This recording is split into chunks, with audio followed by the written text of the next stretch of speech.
Are you getting ready to run the Lost Mines of Phandelver? Well, good news. Today we're going to be breaking down part one of the most iconic starter set adventures so that way you can be prepared when sitting down at that table for the first time as a dungeon master. This is the Blue Collar DM's guide to the Lost Mine of Phandelver, Goblin Arrows.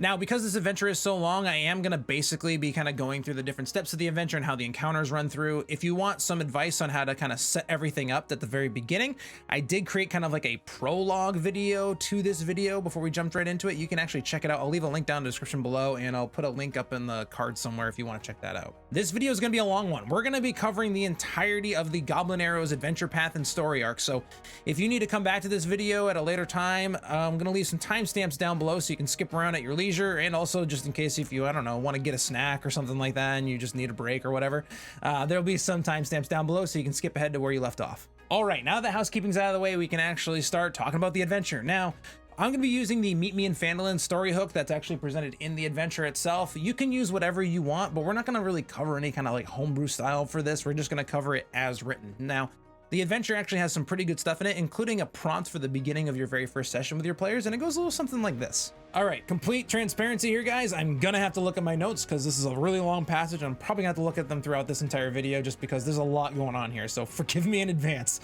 But in the city of Neverwinter, a dwarf named Goblin Rockseeker has asked you to bring a wagon load of provisions to the rough and tumble settlement of Phandelver, a couple days travel southeast of the city of Neverwinter. Gundren was clearly excited and a little more than secretive about the reasons for his trip, saying only that he and his brothers had found something big, and that he would pay you 10 gold pieces each for escorting his supplies safely to Barthen's Provisions, a trading post in Phandelver. He then set ahead of you on horse with a warrior escort named Sildar Hallwinter, claiming that he needed to arrive early to take care of business. After reading this passage during this kind of setup phase during the session, it's also a great time for you as the dungeon master to allow and encourage the characters or the players to introduce their characters. This can be as simple as allowing each player to take turns around the table, introducing their character, what they look like, how they know Gundren, and also discuss some of their skills. Alternatively, you can actually prompt each of the characters by setting up the scene with a description of what they see in the environment around them, which is something that I actually like to do. And here's an example of something that I would say to kind of set the scene. As you and your newly acquired friends make their way down the simple dirt and rocky road leading out of the city of Neverwinter, you hear birds singing.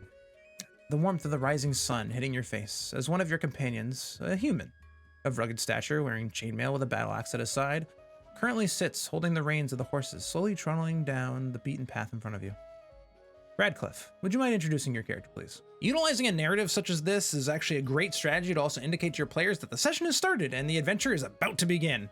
For the rest of this guide and for guides hereafter, we're actually going to utilize the pre-generated characters that come in the starter set and their stats to depict examples for you to follow along with, as well as names that I've randomly come up with and refer to them in this guide. This includes Bromrule, a male hill dwarf cleric, Nim, a male high elf wizard, Ruby, a female lightfoot halfling rogue, Radcliffe, a male human fighter, and Yvette, a female human fighter. After our adventuring party takes turns introducing themselves and role-playing as they choose to their heart's content, I then like to read the following passage from the adventure. You spent the last few days following the high road south from Neverwinter, and recently just veered east along the Cragmaw Trail. You've encountered no trouble so far, but this territory can be dangerous. Bandits and outlaws have been known to lurk along the trail. After reading this passage, at this point, I actually like to ask the players for their marching order, as well as who's driving the cart of supplies. When you want to keep track of marching order, the easiest way to do it, if you're utilizing a tabletop and miniatures, you can actually just use the miniatures on the grid that you're using and put them in order. If you're doing a virtual tabletop, you can do the same thing with their tokens on a grid that you have on the virtual tabletop of your choice. Or if all else fails, you can actually just take a piece of paper and write each player's name in order of the way that they're marching. After organizing the marching order, you can read the following passage from the adventure. You've been traveling on the Cragmaw Trail for about a half a day. And as you come around a bend, you actually spot two dead horses sprawled out about 50 feet in front of you, blocking your path. Each has several black feathered arrows sticking out of it, and the woods of the trail actually press in really close here, with a steep embankment with dense thickets on either side. If the players choose to investigate, assuming they use the Meet Me in Phandelver adventure hook, they will be able to discern that these horses belong to Goblin Rockseeker and Sildar Hallwinter, and that they've been dead for about a day. I also like to use this opportunity to actually have the players roll for an investigation check, just so that way they have a chance to roll some dice for the first time in the session. I like to keep the DC low to about 10, so it's easily achieved by at least one of the players, and it gives them a sense of accomplishment. Inspecting these horses, they're actually able to find some saddlebags and that they have been looted and that there's actually an empty map case that can be found nearby. Unbeknownst to the players, there are 4 goblins hiding in the woods, 2 on either side. I recommend rolling 1 stealth check for all of the goblins ahead of the session to determine whether or not the players can see them. Using the player's passive perception scores, which I like to actually utilize as a sticky note on my notes on my DM screen or as a table in my laptop, to determine if the goblins can actually surprise them when they move in to ambush the players. Surprise occurs when one side of the combat encounter is unaware of the impending attack from another. You determine surprise for each combatant, comparing the stealth check of the attacker against the passive perception score of the defender. If the stealth check is higher, then the attacker has surprise, meaning after rolling initiative, you skip the defending creature's turn for the first round, only the first round of combat. In our scenario, the goblins rolled a 16 on the d20 dice. Adding their +6 stealth score modifier, we get a total of 22 for their stealth check. Seeing as none of our adventurers have a passive perception score above 13, the goblins do actually gain surprise. If the goblins rolled a total stealth check of 12, only Ruby would be surprised because she has a passive perception of 10, while the rest of our adventurers have 13, allowing them to act on their first turn in initiative. Once 3 of the goblins are defeated, the remaining single goblin will actually try to flee, heading for the Goblin Trail on the north side of the thicket. In the unlikely event that the players are defeated by the goblins, which the dice are random, it can happen, the goblins will leave them unconscious, they will loot them of their belongings and the wagon, and then will head back to their hideout. The characters could then continue on to Phandelver if they so choose, and then barter for new gear, Barthen's provisions, and then return to the ambush site and find the Goblin Trail. In the event that the players are unable to find the Goblin Trail, or they decide to move on to Phandelver instead, you can actually skip to part 2 of the adventure, simply known as Phandelver. There will be a video in the near future covering this adventure, but for now, for this guide, we're actually going to just assume that the players find the Goblin Trail and they follow it to the next part of the adventure. After defeating the goblins, the players find the Goblin Trail. While inspecting the area, the players will see that goblins have made a pretty nice business attacking people on this portion of the Tribor Trail. Characters succeeding on a DC 10 survival check will easily recognize the tracks of about a dozen goblins and the signs of 2 human-sized bodies being hauled away from the ambush site. If the characters choose to, they can easily steer their wagon away from the road, tie it off the oxen, and then also make their pursuit. This trail traverses 5 miles and eventually leads to Cragmaw Hideout, the actual pinnacle of this little adventure path that we're talking about here. Now, make sure you ask your players for their marching order again, as there's going to be a few traps along the way. About 10 minutes down the road, our characters will encounter a snare trap. Now, if the players are searching for traps, then the lead character can see it with a passive perception check of 12 or higher, or they have to succeed on a DC 12 perception check. If Ruby, our halfling rogue, is leading the party, she will have to make the roll as her passive perception is only 10. The rest of our characters do not, however, because their passive perceptions are 13. Assuming Ruby misses the trap, she must succeed on a DC 10 dexterity saving throw or trigger the snare, suspending her 10 feet off the ground upside down. She is then restrained until 1 or more slashing damage is done to the snare's rope. Now, if the player characters are not careful in lowering her down, she will take 1d6 bludgeoning damage from the fall. If she succeeds on the dex save though, she is actually able to avoid the trap entirely. Another 10 minutes down the road is another trap, and it's a pit trap that is 6 feet wide and 10 feet deep and is camouflaged. The lead character can see the trap with a passive perception of 15, which is none of our characters, so they will have to roll a DC 15 perception check. On a failure, the trap is triggered once the lead character walks onto the trap. They must then succeed on a DC 10 dexterity saving throw or fall into the pit, taking 1d6 bludgeoning damage from the fall. The walls of this pit, though, aren't very steep, and they can easily climb out of it after they fall in. However, if they do succeed on that dexterity saving throw, they're actually able to avoid the pit, but they do know it's there. After this pit trap, there are no more traps, but you can always add some more if you choose to do so, but in our purposes, we won't. And actually, reaching the end of this Goblin Trail is actually going to bring them to Cragmaw Hideout, and this actually should probably end your first session with your players because it's a great stopping point. Arriving at Cragmaw Hideout also completes a story milestone per the adventure, and you can actually award your characters 75 experience points for reaching the hideout and then have them keep track of it on their character sheets. Cragmaw Hideout is likely going to be the first dungeon for you and your players. It is going to be very fun and exciting. Be sure to describe the cavern as much as you possibly can when going through, as there's going to be a number of audible cues that will cue your players in on the stream that is flowing through the cavern, and the difficulty it will likely have because there is a lack of light in this cavern. With ceilings of 20 to 30 feet in the areas of gravel and stalagmites, there is likely going to be a lot of environmental attributes that might also change the way your players actually traverse through this cavern as well. Here is a map of Cragmaw Hideout, and as you can see, this map is numbered for your ease of use as a dungeon master. There is also a player map that you can use that if you want to show your players progress through the layer as well, and also so you can map out combat encounters should you need to do so. Upon arriving at Cragmaw Hideout, the players will arrive in Area 1, the cave mouth. Upon arriving, you can actually read the following passage from the adventure. Following the Goblin's Trail, you come across a large cave in this hillside 5 miles from the scene of the ambush. A shallow stream flows out of the cave mouth, which is screened by dense briar thicket. A narrow, dry path leads into the cave on the right side of the stream. There are goblins hiding out in Area 2, but they aren't paying attention. However, if the players do make a ton of noise, they will attack through the thicket, providing them half cover, giving them a +2 bonus to their AC and their dexterity saving throws. If the characters are quiet, they can choose to inspect Area 2, or they can actually just cross the stream and enter the cave. Either way, these goblins will open fire if they actually see the characters. If the players are able to sneak up on these goblins instead, you can actually read the following from the adventure. On the east side of the stream flowing from the cave mouth, a small area of briar thicket has been hollowed out to form a lookout post or blind. Wooden planks have flattened out the briars and provide room for guards to lie hidden and watch the area, including a pair of goblins that are lurking there right now. Upon entering the cave, immediately to the east is Area 3.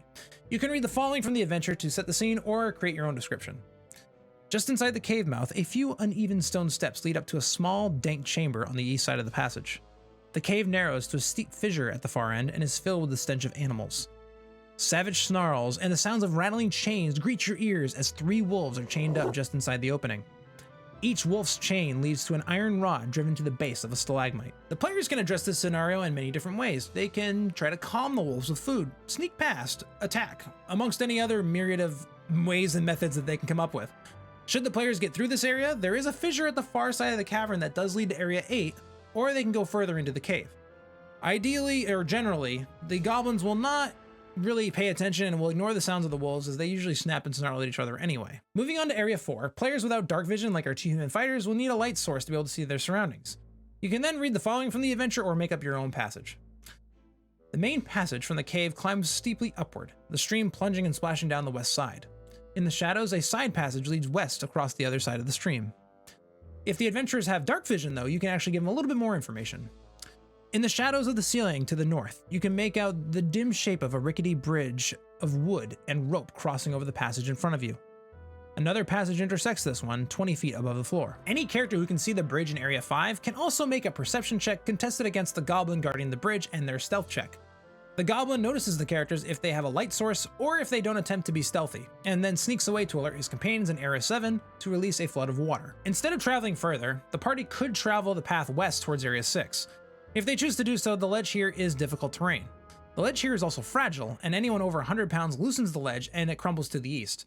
Anyone on the ledge when it crumbles takes 2d6 bludgeoning damage when it falls, unless they succeed a DC 10 dex save. Reaching Area 5, we find our bridge with our goblin friend. If he spots the adventurers and they spot him, he will attempt to signal his comrades in Area 7 and fire arrows at the characters. The bridge itself has its own AC of 5 and 10 HP should the players or the goblin decide to do anything with it. If the goblin is able to signal his friends in Area 7, 1 round later they will knock away the supports to one of the pools. The following round, water floods the chamber. The characters must then make a DC 10 dex save to avoid being swept away. If they fail, then they must make a DC 15 strength save.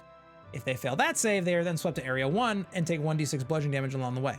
This is also a great opportunity to also set the scene and create a really awesome description of the flooding rush of water that's growing loudly and more audible and audible as it comes and floods the chamber. The goblins in Area 7 will only release that second pool that they have if the lookout spots the intruders again and that they're still there, or if they come back, after which they can no longer flood the chamber. From here, the players can continue on to Area 7 or 6. If they choose to go to Area 6, they will find 6 goblins inhabiting this den, with one of them being their leader Ymik, a goblin that has 12 HP.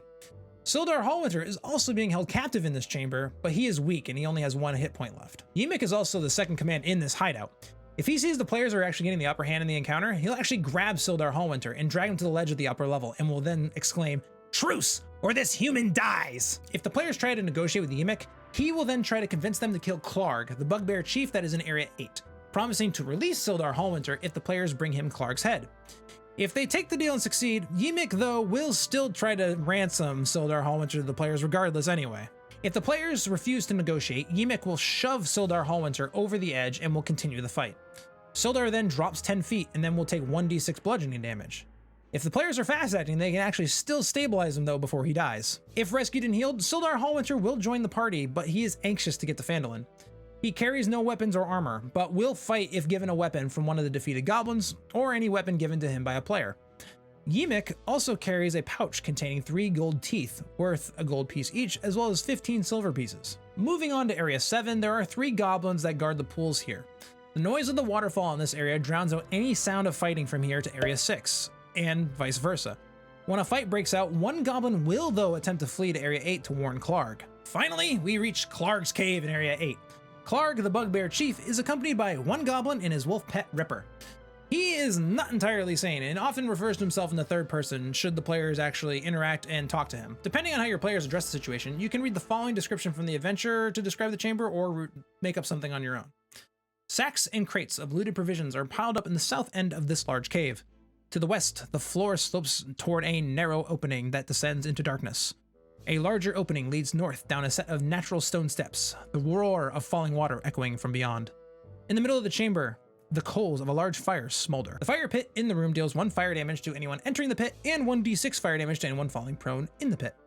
The players have the ability to get the jump on Clarg if they are sneaky, with the best method of entry being the chimney leading to Area 8, assuming Clarg is not warned. If Ripper is defeated though, Clarg will also use that chimney to attempt to flee. Once defeated, the captured supplies are bulky, and the players will need a wagon to transport them. If they return the supplies to Lionshield Coster in Phandelver, which is actually filigreed on a number of the different packages there, they will then be rewarded with 50 gold pieces and the friendship of Linen and her company. In addition to the stolen provisions that are here, Clarg also has a treasure chest that contains 600 copper pieces, 110 silver pieces, 2 potions of healing, and a jade statuette of a frog with tiny golden orbs for eyes that is worth approximately 40 gold pieces and is small enough to fit in a pocket or a pouch. Now, depending on the information that the players gather, they will likely just move on to Phandelver, but they could also decide to move on to Cragmaw Castle, should that information be given to them by any of the goblins that they may have interrogated along their way in order to try to find Gundren Rockseeker. Either way, exploring the hideout and defeating Clarg and his goblins actually completes another story milestone, regardless if Clarg is killed or if he runs. It actually will also then award the characters 275 experience points each and level them up to level 2. From here on out, the adventure will likely take place completely out of order, so you're gonna have to have your players actually track their experience points on their character sheets for each of the monsters and story milestones that they achieve from here on out. But good news is that this is the end of the Goblin Arrows adventure, and that's actually going to wrap up the Cragmaw Hideout as well as Goblin Arrows, the first adventure in the Lost Mine of Phandelver storyline. If you have any questions on what we covered today or you need some clarification, make sure you comment below.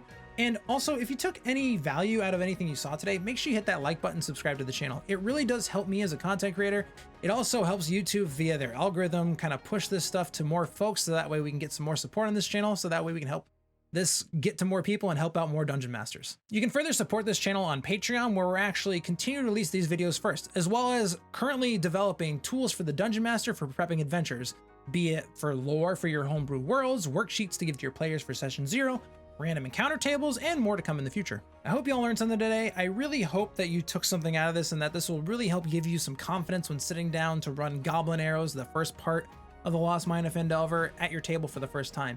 And I also really look forward to coaching you all on part 2 of the adventure, Phandelver, that's going to come here later on the channel. And again, this has been so much fun. I can't wait to see you guys again soon. And as always, happy gaming.